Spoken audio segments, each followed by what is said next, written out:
Okay, so here's what the track sounds like with no layering.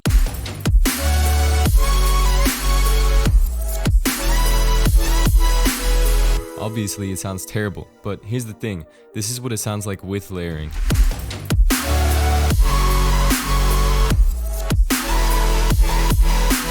Huge difference. It sounds a lot more professional and full, and just imagine how full and professional your tracks could sound if you got your layering right every single time. I mean, this can make or break your track, and here's the thing. I used to layer wrong. I used to do what all the YouTubers will tell you. Just mindlessly layer sounds with no real purpose. Maybe this sounds like you, or maybe you just don't know what sounds are going to fit together. Either way, I'm going to do my absolute best to break this down in detail, and I want to help you understand it better. So anyway, let's get into it. Okay, so the first thing we're going to cover is purpose and sound selection. Now, I know this seems very basic, but I thought I'd cover this just for producers that are just starting out. Now, you want to be intentional with your sound selection. At least try and have in mind what you want to add to that snare. What type of character or tone do you want to add to it? Do you want to add more crunch? Maybe a tonal aspect to it? Just anything like that. Because once you have the purpose in mind, you're going to have a lot more clarity, obviously, and you'll be more efficient. It'll be easier for your workflow and all of that stuff. You don't want to just be mindlessly scrolling through sounds to find the perfect layer. And if you don't know exactly what you want and you're just kind of experimenting, trying to find the right sound, fair enough. But it's just something to keep in mind, right? So in this track, which I think will be my first release, by the way, this track has 3 saw layers. So I'll play through this really quick.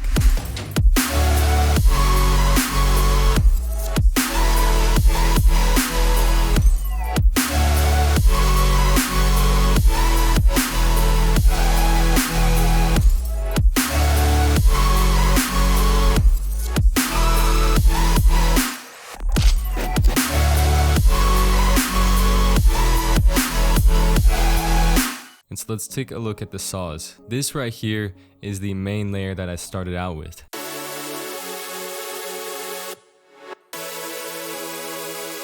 It's just a very bright saw layer. Now if I just play the track with only the first layer, it kind of sounds like the entire track has just lost character, like it's just not as full anymore. And so that was exactly my intention with these 2 other layers here. So we have this layer as well.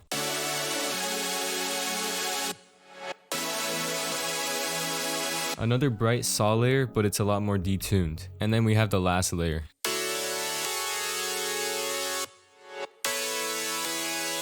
Which is a lot less detuned this time. And so if we play all these together,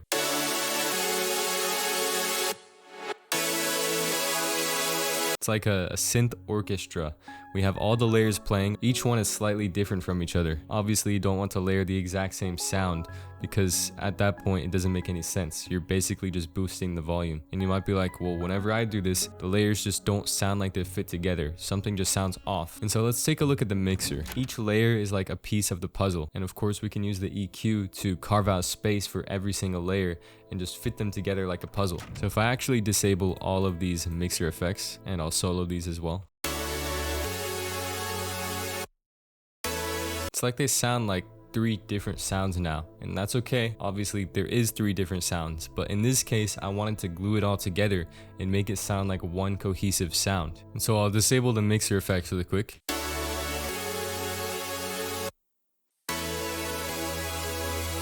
And if I re-enable them, and you might be like, well, now it sounds like it just lost a lot of its character. It sounds a lot less bright and stuff. But here's the thing. Listen to it in the actual mix. Here's the original.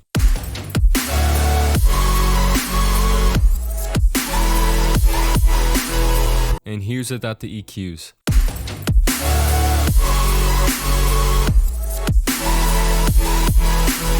It's just insanely noisy and it just messes with the mix a lot. So I will enable these again and let's take a look at these EQs. Obviously, I cut the lows like this because I don't want it to clash with the bass. But up here around 8,000 to 9,000 hertz, there's a lot of noise, especially in saw chords. And so I did the exact same thing with all of these layers. Cut the lows, a little bit of a dip around 8,000 to 9,000 hertz. Same thing with the third layer. And as you can tell in the third and second layer, I rolled off the highs, and that's just how I wanted it to sound because the first layer actually takes up a lot of the brightness. It's by far the brightest one. And so all I'm doing with these EQs here is just making sure all of the layers fit together and they work in a cohesive manner. So once again, when you're layering, ask yourself, how do I want to fit each layer together? Which piece of the puzzle do I want people to hear the most? And usually you would have one main layer and then the rest are just to add texture. That's exactly what I did here. And obviously when you're doing this, you want to listen to it in the context of your entire track, because you can make it sound good by itself, but if it doesn't sound good with the rest of the track, obviously then there's no point. From here, I'm running every single layer into one single track. And so on this track, we have some saturation to add harmonics. Once again, another EQ just to kind of clean it up a little bit, because if we listen closely, I just didn't like how these frequencies sounded very busy and distracting. And then we're gluing this all together with a little bit of compression. I just want to make sure all the layers just sound like one cohesive sound. And then finally another EQ to clean it up a little bit more. Now, the reason why I have two EQs on here, one before the compression and one after, is because the OTT actually takes up some of the frequencies again. And I just wanted to tame some of the stuff it brought up. Oh, and also we have soothe. Now, I'm using this to soothe the noisy high end of all these layers combined. This just kind of helps smooth it out a little bit more and kind of fit it into the mix a little bit better. Now, when you're processing and fitting all your layers together like this is like the most beautiful part, because once again, if we play the entire track without the effects,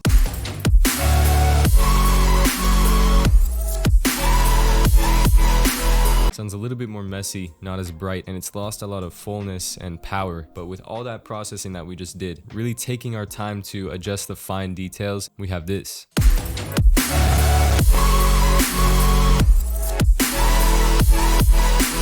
So one more thing, and this is something I see not a lot of producers do, especially when they're starting out. It's utilizing the stereo field and panning some of your sounds to the left and right. Now, as you can see here, there's these knobs. This of course just indicates if the layer was panned to the left or the right. And so for the second layer and the third layer, I pan them left and right.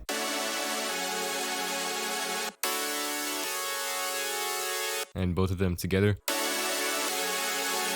Now, why'd I do this? Well, it creates a lot more of a rich and dense and of course wide sound, right? It's a pretty subtle difference, because if we reset these really quick and listen to it,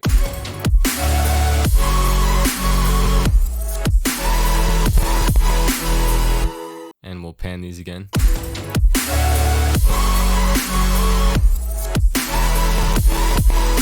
Like I said, it's a very subtle difference, but you can tell it sounds a little bit more clean and it fills up the stereo space. And I pretty much followed the same exact process for every sound in the track. Like these mid basses here, we got this layer, kind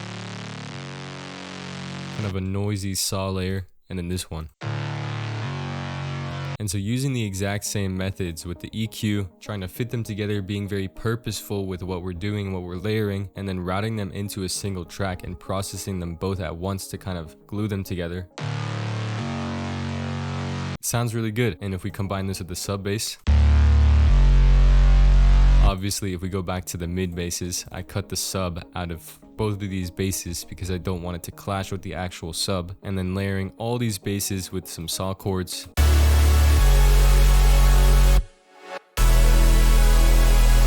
One really cohesive and powerful sound. I'll give you a few more examples. We got this guitar here.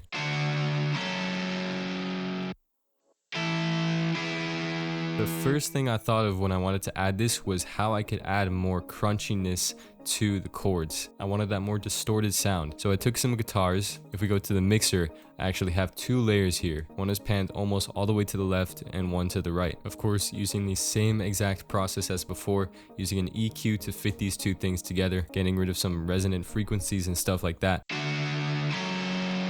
You end up with a really nice guitar sound. And then there's even this kind of ARP layer.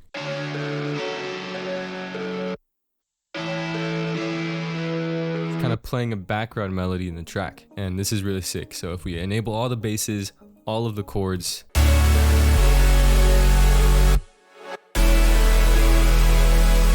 super powerful stuff. I also did this with the snare. As you can tell, we have this main snare right here, and then we also have a texture layer. This was literally just another snare. Now, why did I do this? Well, I heard that this main snare didn't exactly have the brightness and the texture that I wanted.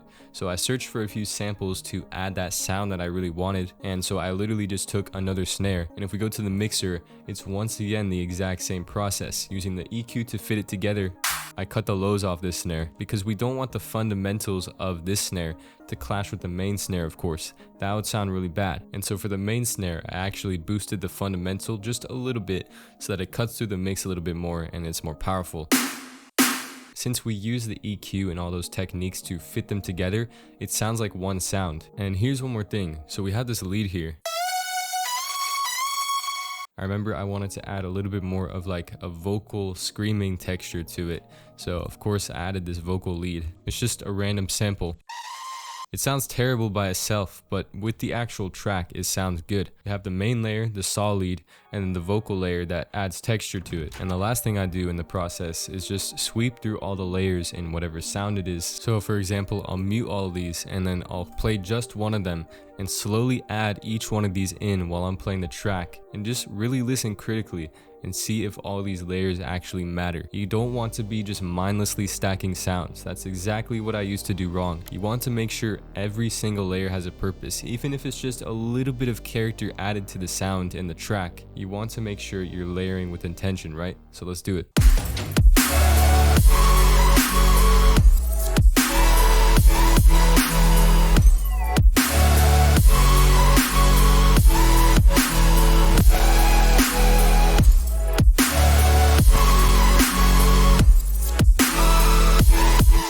So yeah, it sounded like every single one of those layers added just a little bit of character to it, maybe some more than others, but overall, all of these synths have a purpose, and we could do the exact same for the basses and everything else.